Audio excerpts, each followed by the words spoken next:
Suster Mediatrix bernama ijazah Maria Delvina Marti.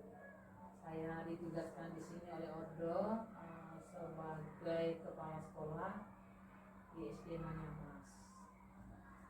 Ya, selama ini hampir mau 3 tahun menjalankan tugas di sini.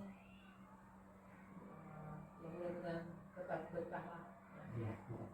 Tidak ada perkenalan saya. Terima kasih Suster ya. Mohon izin Suster, hari ini saya mau wawancara Suster untuk menyelesaikan tugas saya sebagai CGP Suster ya. Ini nanti tentang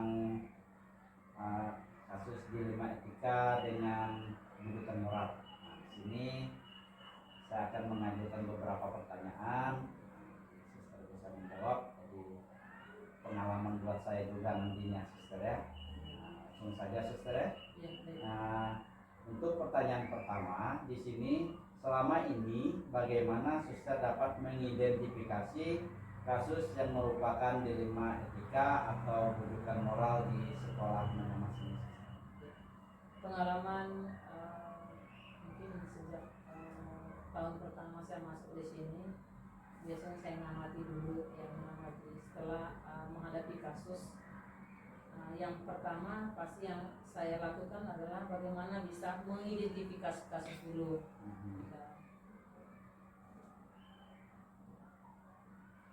Sudah itu setelah melihat kasusnya, sudah kita lihat, nanti pasti saya menentukan jenis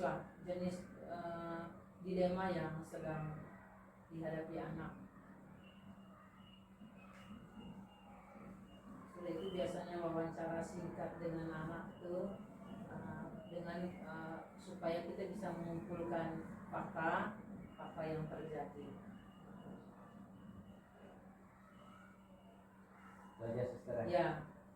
Tadi mengidentifikasi kasus dulu ya Suster ya, untuk mengetahui apa pokok permasalahannya ya. Nah setelah itu ada jenis dilema apa yang mau ditentukan di situ ya. Dan nanti setelah itu Suster tadi mengatakan mewawancara dengan anak ya, biar mengetahui pokok permasalahan yang anak hadapi tadi. Ya, sudah itu yang keempat mungkin pihak yang terlibat, beberapa yang terlibat. Pihak yang terlibat itu siapa saja ya. Untuk yang pertanyaan keduanya, selama ini Suster ya, bagaimana Suster menjalankan pengambilan keputusan di sekolah Suster, terutama untuk di mana ada dua kepentingan yang sama-sama benar nih, atau sama-sama mengandung nilai kebajikan. Nah, di sini menjalankan pengambilan keputusan itu seperti apa? Selama ini sih saya Pak, nggak ada yang ditutupi, termasuk misalnya kita ada nilai kejujuran di situ, jujur mengatakan, gitu ya, dari diri kitanya sendiri dulu. Sudah itu keterbukaan, ya kita terbuka itu terhadap sudah itu ada khusus asas keadilan lah, keadilan di sini kayaknya keadilan, asas keadilan. Ya, lalu kan di asas keadilan itu ada kesetiaan kita gitu, menangani kasus anak kita harus setia gitu. Kadang-kadang kita anggap itu kecil, tetapi kalau berlarut-larut juga tidak bagus, tapi kita harus setia menangani kasus itu. Ya. Dari situ tadi mengambil nilai itu dengan nilai kejujuran yang sesuai. Kita harus jujur ya. Dalam keputusan, terus keterbukaan. Berarti dalam kasus itu kita harus terbuka ya dengan orang yang ada kasus tadi yang mau kita selesaikan dengan anak itu kita terbuka ya. Mereka juga terbuka biar enak kita mencari solusinya. Enaknya untuk memprioritaskan mana yang kita mau diambil. Kita selesaikan. Terus di situ ada juga asas keadilan. Jadi keadilan itu dalam mengambil keputusan itu harus adil Suster ya.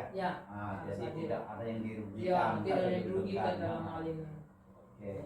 Jadi itu aja Suster ya. Yang ketiga, langkah atau prosedur seperti apa yang sudah suster ambil atau lakukan, yang sudah pernah diambil atau dilakukan itu? Ya, biasanya langkah pertama yang kita itu kita panggil anak-anaknya dulu yang mengalami kasus, kita panggil.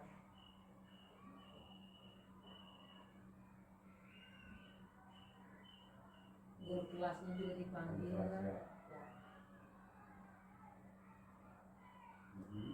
Biasanya langkah yang saya mau selesaikan dulu Pak, kedua pihak itu dia tidak boleh langsung ke kepala sekolah.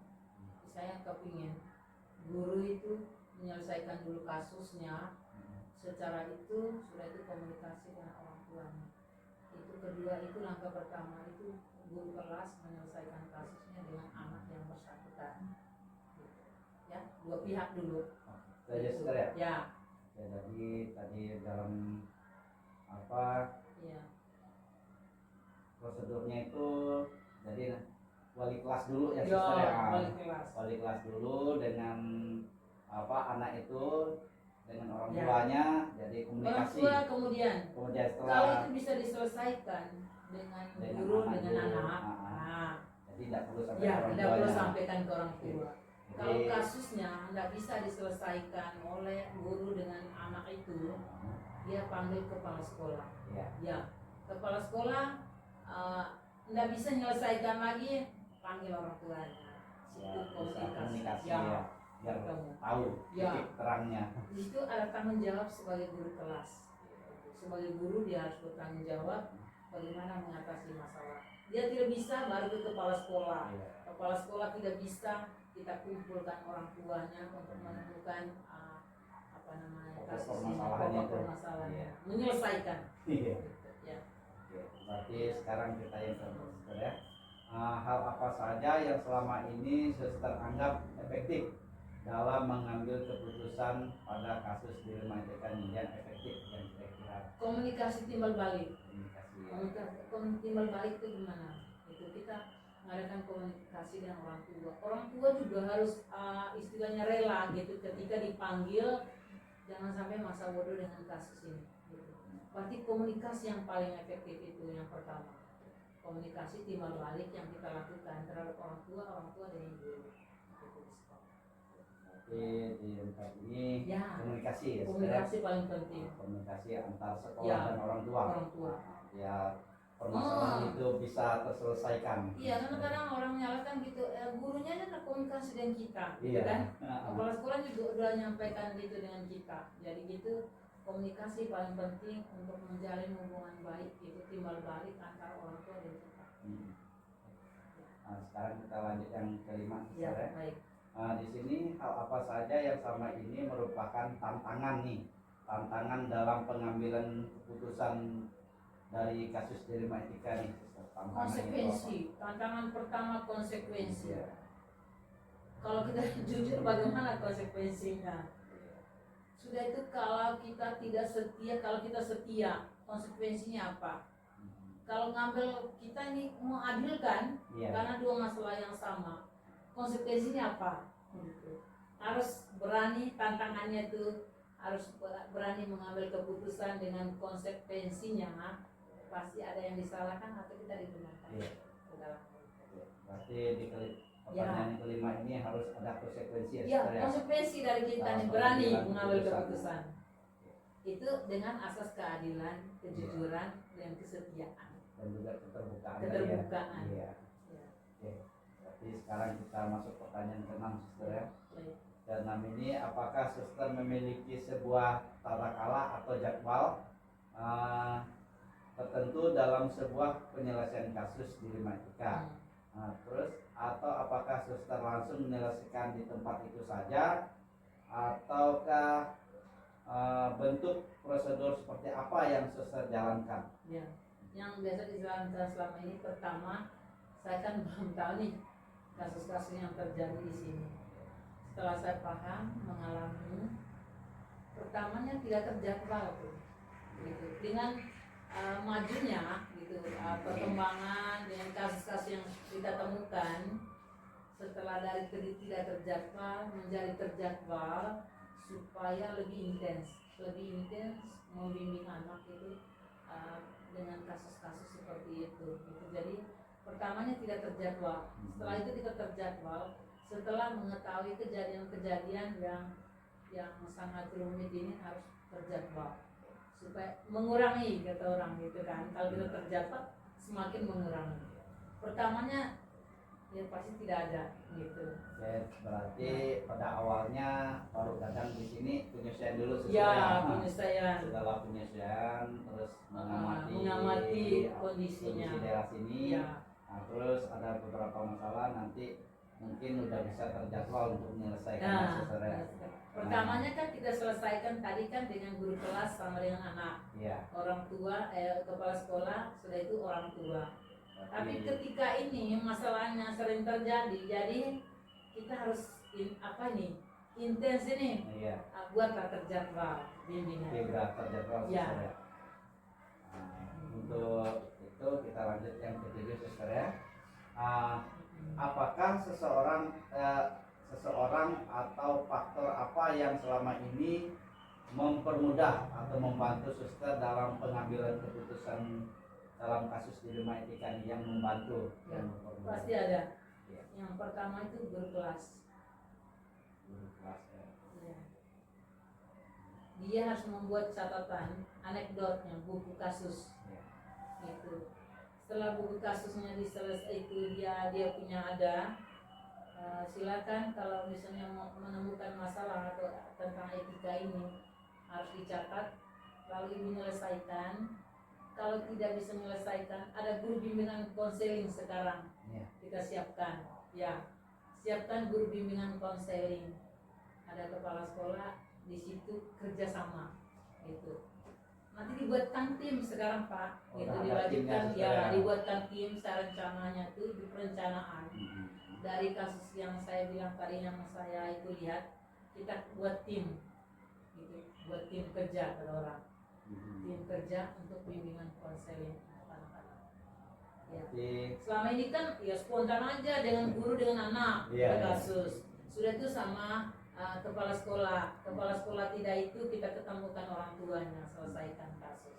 Sekarang setelah kita membuat terjadwal, lalu kita buatkan apa namanya? Nanti satu tim ya satu tim kecil yang bekerja sama dengan guru kelas, itu juga bimbingan konseling, kepala sekolah dengan itu orang tua murid. Itu udah terjadwal gitu karena itu rencana kita memang sudah buat begitu. Berarti di sini ya, faktor yang bekerja sama dengan saya gitu. Ya, faktor yang untuk mempermudah dalam menyelesaikan kasus ya. Ya. Jadi berarti ada ahlinya kerjasama dengan ahli. Kelas, kepala sekolah, ya, terus bimbingan konseling. ada bimbingan konseling. Ya. Berarti di dalam suatu kerja itu ada timnya. Dibuatkan tim. Jadi ada tim ini, apabila begitu ada kasus, tim inilah yang bisa menyelesaikan suster ya. Okay. Kalau kasus itu kemarin kita dengan itu juga udah buat tim PPK ya, yang untuk kasus-kasus pembulian. Dibuatkan itu timnya juga kemarin. Yang terlibat situ juga ada orang tua murid.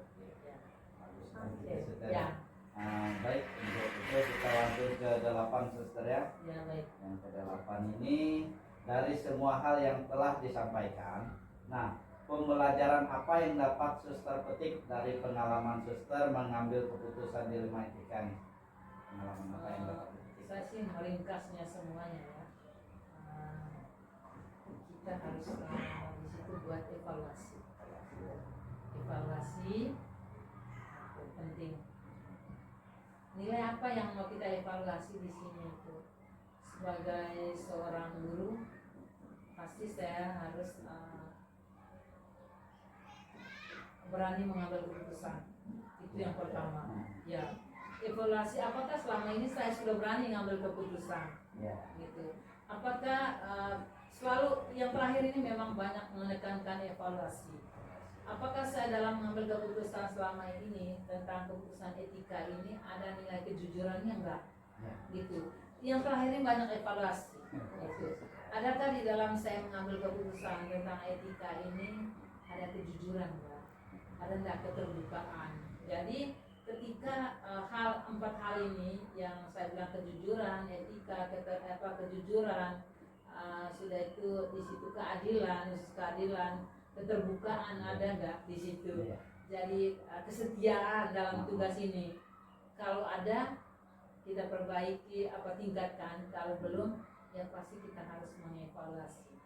Berarti di sini apapun yang telah kita lakukan dahulunya, Ya, kita tinjau kembali, tinjau setelah kembali dia dengan kita evaluasi untuk memperbaiki kinerja. memperbaiki kinerja. Jadi kinerja kita selama ini udah baik apa belum? Ya, kinerja tentang ini kasus ini. Iya, Ya. dalam menyelesaikan Iya. kasus. Oke, itu saja suster ya. Ya, baik. Terima kasih suster telah membantu saya dalam menyelesaikan tugas saya sebagai CGP. Ya. Untuk itu selamat Ya, siang suster. Ya, baik. Harapan suster semoga semangat. Iya. Selamat siang Pak. Siang. Nah, di sini saya mau mewawancari Bapak tentang pengambilan keputusan dilema etika dan bujukan moral, ya. Iya. Nah, sebelum itu Bapak silah perkenalkan diri dulu. Baiklah, saya perkenalkan, nama saya Iskandar, tempat tugas di SDN 298 Teman, Kecamatan Jelimpu, Kabupaten Landam, Kalimantan Barat.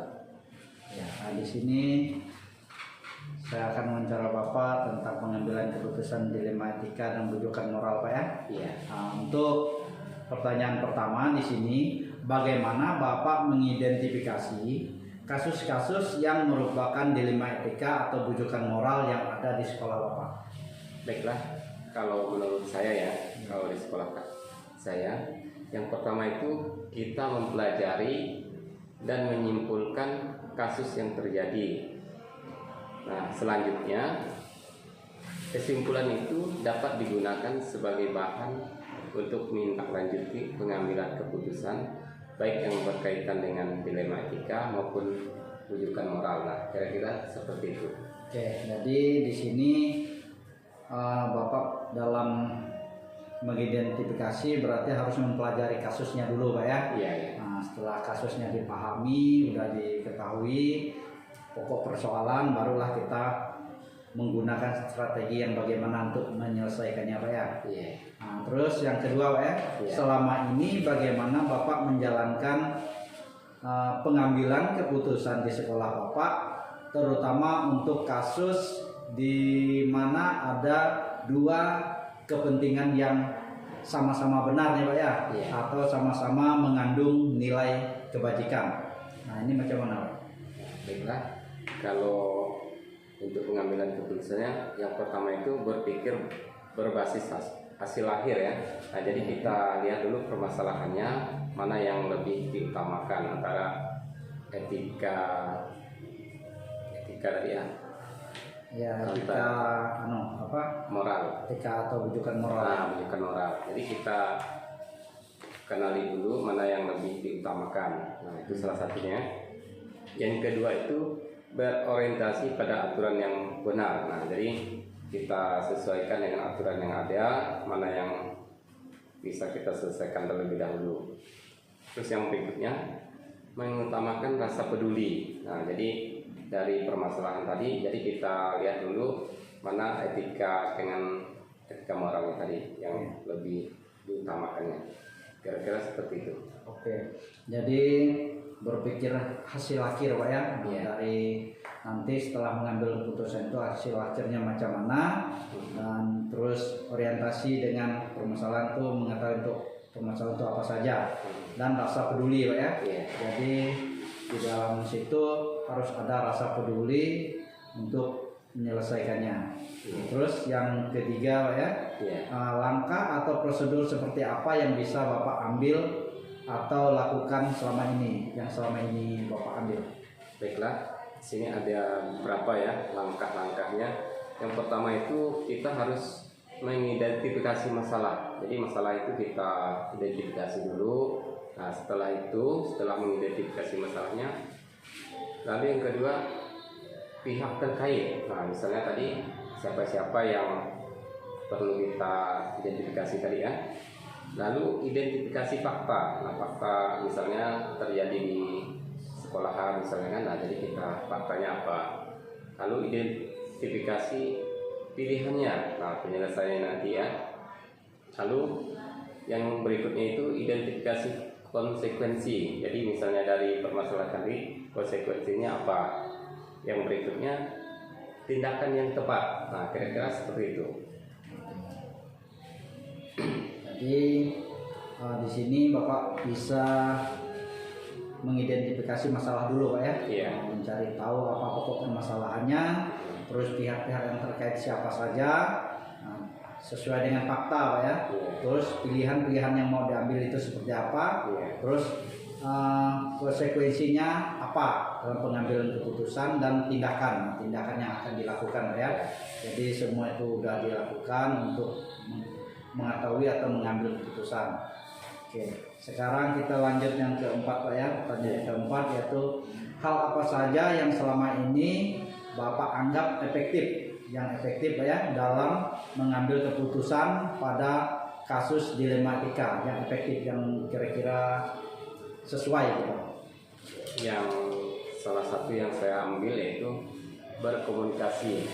Nah, jadi berkomunikasi di sini misalnya antara wali kelas dan siswanya kan. Iya. Nah, jadi berkomunikasi dulu untuk mengetahui apa permasalahan yang terjadi.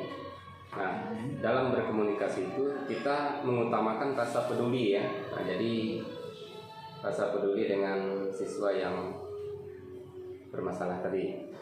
Selain rasa peduli, mempertimbangkan hak orang lain. Jadi kita harus benar-benar menyelesaikan sesuai dengan hak anak-anak tadi. Yang berikutnya berlandaskan pada nilai-nilai seperti kejujuran dan keadilan. Jadi penyelesaian masalahnya harus berdasarkan nilai keadilan dan kejujuran. Kira-kira seperti itu. Oke, jadi di sini untuk hal apa saja yang selama ini Bapak ambil Pak ya. Nah, yang diambil di sini Bapak menjawab tadi tentang komunikasi Pak ya. Dari dalam komunikasi ini tadi kan guru dengan siswa ya kalau di kelas. Nah, di situ ada rasa peduli, rasa peduli dengan orang lain. Salah satunya lah siswa tadi ya. Nah, dengan memperhatikan hak-haknya, terus nilai kejujuran dan keadilan itu juga harus kita tegakkan ya. Biar di dalam pengambilan keputusan tadi tidak ada yang dirugikan Pak ya. Jadi sekarang kita masuk pertanyaan yang kelima Pak ya. Hal apa saja yang selama ini merupakan tantangan dalam pengambilan keputusan pada kasus dilema etika nih. Tantangan yang dihadapi itu apa saja? Yang tantangan yang pertama harus memilih di antara dua tindakan yang berbeda dan tidak ada prinsip moral yang lebih tinggi. Nah, itu tantangan yang pertama ya. Yang kedua itu ada konflik kepentingan dan ketidaksesuaian antara keputusan dengan prinsip individu. Nah, kira-kira seperti itu ya. Jadi tantangan yang pertama tadi itu memilih apa itu? Tindakan yang berbeda dan tidak ada prinsip moral yang lebih tinggi. Yang kedua tadi ada konflik kepentingan. Jadi untuk penyelesaiannya tidak ada kita memilah-milah. Jadi harus sesuai dengan prosedur yang ada. Ya, harus adil Pak ya. Ya. Harus adil. Jadi di sini Bapak memilih tindakan yang berbeda, yang berarti berbeda tidak memihak salah satu ya. Nah, terus ada konflik. Nah, konflik ini harus diselesaikan dengan baik, tidak ada yang dirugikan salah satu pihaknya. Gitu. Jadi sekarang kita masuk ke pertanyaan yang ke-6 ya. Apakah Bapak memiliki sebuah tata cara atau jadwal tertentu dalam sebuah penyelesaian kasus dilema etika, atau memiliki sebuah jadwal untuk menyelesaikannya? Apakah mau diselesaikan di situ ataukah ada jadwal tertentu? Baiklah, untuk pertanyaan yang ke-6 ini kita di sini lihat dari permasalahan ya. Nah, jadi pokok permasalahan yang terjadi. Kalau misalnya permasalahannya bisa diselesaikan, maka kita selesaikan sampai di situ. Nah, jadi kalau misalnya permasalahannya agak rumit, Nah, maka kita perlu membuat penjadwalan sehingga kita bisa menyelesaikan permasalahan yang ada. Berarti di sini Bapak lihat dulu pokok permasalahannya Pak ya. Pokok permasalahannya tuh apakah permasalahan itu bisa diselesaikan di tempat ataukah tidak. Jadi kalau seandainya tidak bisa diselesaikan di tempat, berarti Bapak membuat jadwal ya, jadwal tertentu untuk menyelesaikannya. Oke. Berarti tergantung pokok permasalahannya, terjadwal atau tidak. Tergantung permasalahan berat atau tidak. Tergantung pokok permasalahannya. Yang nomor 7 yaitu apakah seseorang atau faktor apa yang selama ini mempermudah atau membantu Bapak dalam pengambilan keputusan dalam kasus dilema etika ini, orang-orang atau siapa saja yang bisa membantu. Nah, baiklah, untuk yang nomor 7 ini yang sangat membantu itu yaitu wali kelas ya. Karena apa? Karena wali kelas ini kan berhadapan langsung dengan siswa-siswi. Nah, selain wali kelas juga warga sekolah. Nah, warga sekolah ini termasuklah di situ siswa, guru, kepala sekolah dan komite. Nah, jadi disitulah yang membantu dalam penyelesaian permasalahan yang ada. Jadi untuk siapa-siapa aja yang membantu di sini, tadi Bapak mengatakan ada wali kelas ya, karena wali kelas itu terlibat langsung dengan siswa di kelas ya. Nah, warga sekolah itu bisa dengan sesama guru, kepala sekolah, dan melibatkan siswa dan komite juga Pak ya, tergantung itu masalahnya apakah bisa melibatkan banyak pihak atau tidak Pak ya. Oke, jadi sekarang kita masuk ke pertanyaan ke-8 Pak ya. Nah, dari semua hal yang telah disampaikan, pembelajaran apa yang dapat Bapak petik dari pengalaman Bapak mengambil keputusan dilema? Baiklah, untuk yang nomor 8 ini, dari pengambilan keputusan yang ada tadi, kita perlu mengevaluasi keputusan yang telah kita ambil. Nah, dari semua yang telah dilakukan, perlu kita evaluasi lagi apakah sudah sesuai dengan prosedur atau perlu direvisi dari keputusan yang ada. Nah, kira-kira seperti itu. Berarti di sini tadi Bapak mengambil atau hal yang telah dari semua hal yang telah disampaikan yang dapat dipetik ini dari pengambilan keputusan Bapak mengadakan evaluasi Pak ya. Jadi dalam evaluasi ini Bapak melihat kembali apakah keputusan-keputusan yang telah diambil itu sesuai dengan prosedur apa tidak ya.